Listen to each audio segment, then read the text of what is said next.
Welcome back to the broadcast, and we're back with Damian Norman from the School of Metaphysics, talking about the National Dream Hotline that opens today at 6. You'll see the number scrolling at the bottom of your screen, and we've also asked you to submit some of your dreams, and we're going to share a couple of them with Damian now to interpret. Are you ready for this? Yep, let's do it. Okay, let's see what the first one is.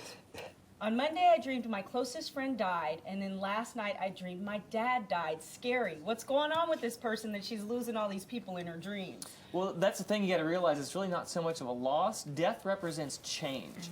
So anytime a person is changing, dying in a dream, it indicates that they're making some kind of a change within themselves. And you can look at that person, like if it's a father or a mother, we talked about that. That's your inner sense of authority. We call it your superconscious mind. So it's kind of even like your connection to God or divinity. So that's getting shaken up. And then if it's to someone they know, then it's like a friend, then it's that you can look at that main aspect of them. Like, are they really funny? Are they very precise? Are they very responsible? What is it like the main character quality that they have? That's altering and changing. Okay, and I think we have another one on the screen to read. I want to know about a dream that many of us have had about going to class with just her underwear on. I'd imagine it's kind of like Courtney's with, like, you know, she had this worry that she wasn't going to get there on time. And it's another very common dream.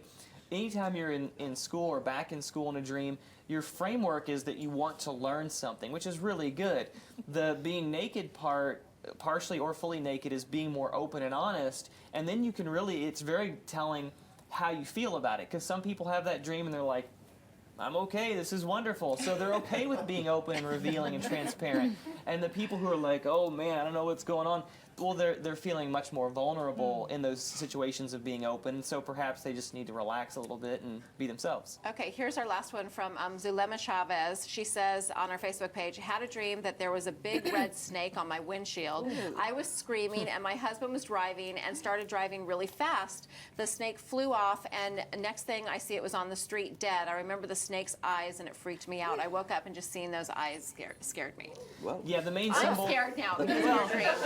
No kidding. The main symbol, of course, is the snake, and snakes represent the compulsive use of our creative energy. And so it's really all about realizing that your imagination and your thoughts have creative power. And I mean, we could look at the symbols more specifically, but that's the main thing I would say for her, is to not so much be afraid of it, but the dreams bring to her attention, look, you have the power to create with thoughts, with ideas.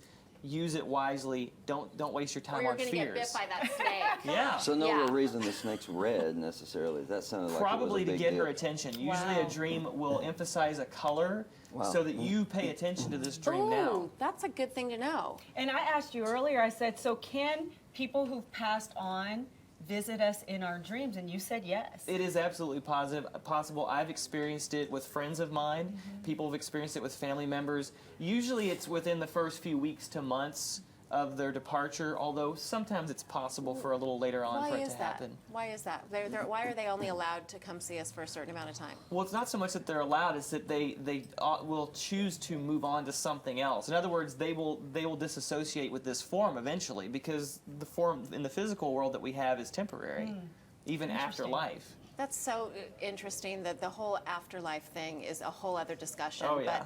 But could it just be our imaginations being so vivid that we concoct these things in our dreams?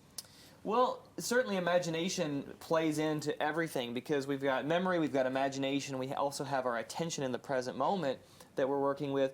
We've found through our studies at the School of Metaphysics that dreams will always have some relevance to the dreamer about your previous thoughts, attitudes, and feelings about you and your life over the last, say, 24 hours or so. You get a lot of people in the School of Metaphysics asking about this stuff, don't you? Absolutely. All the time. I love it. But this isn't the only thing you do there. The we dream interpretation teach, is just a piece of it. Yeah, that's just one big piece of the puzzle. Yeah, we teach people how to focus their attention, how to meditate, really how to live a better life. Like if you've ever wanted to just say, I want to improve some segment of my life or my whole life, that's what our course of study is about in Mastery of Consciousness. And to be more spiritual too, right? Absolutely, yeah, because that's really, if you think about, you could call it spirituality, it's learning about yourself, and yourself, the real self with a capital S, is connected to, you know, really everybody and all of creation, if you want to go that far with it. But yeah, it is. It helps you be a better person and understand that you are much bigger than just what's happening right now. And the folks that you have on staff are so knowledgeable too. Yeah. The whole course of study is what educates people to be a teacher at the School of Metaphysics. Love this. Yeah. Okay, well, once again, the National Dream Hotline opens at 6 tonight and will run through the entire weekend. And if you have a dream you'd like to talk about, give them a call at 214-821-5406 or 817-920-9180.